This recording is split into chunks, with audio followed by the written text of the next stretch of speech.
Një muze virtual në memorie të viktimave të diktaturës komuniste është vendosur në sheshin kryesor të kryeqytetit.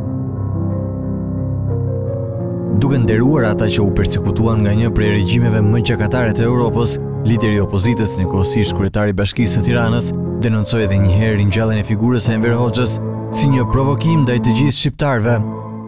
Prej një viti, përballemi me dëshirën për rehabilitimin e figurës së gjakatarit Enver Hoxha.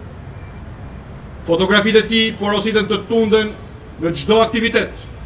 të qeverisë Rama Meta. Valviten mbi kokat e kryeministrit dhe kryetarit kuvendit të një vendi antar NATO dhe kandidat për Bashkimin Evropian, portretet e atij që ishte armiku më i egër i Shteteve të Bashkuara i Europës Bashkuar. Kjo është përdhosja më e madhe, është turpi, fyerja dhe provokimi që i bëhet të gjithë shqiptarëve që provuan në trup dhe në shpirt barbarinë, skamjen, shtypjen njerëzore të diktaturës së tij. Demokratët duket se nuk kanë ndërmend të qëndrojnë duar kryq dhe Basha njoftoi çeljen e projektit një vjeçar të titulluar Drejt Lirisë, dedikuar atyre që humbën edhe jetën për shkak të dëshirës për të menduar e për të shprehur lirshëm. Dua të njoftoj sot se respekt thellë të martirëve të komunizmit dhe të gjithë qytetarëve shqiptarë që kanë kontribuar me akte dhe me votë për ndarjen nga komunizmi,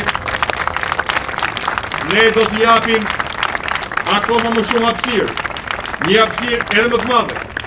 se deri tani, asaj që quhet kujtesa e mirë, duke shpallur projektin Drejt Lirisë,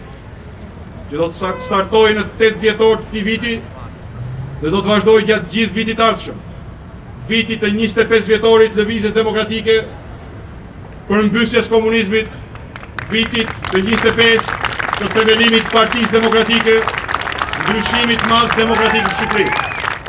Për Lulzim Bashën, liria është substanca e antikomunizmit, ndërsa te të përsekutuarit politik, sipas krijuar të demokratëve, gjendet prova më e fortë e qëndresës së shqiptarëve ndaj diktaturës.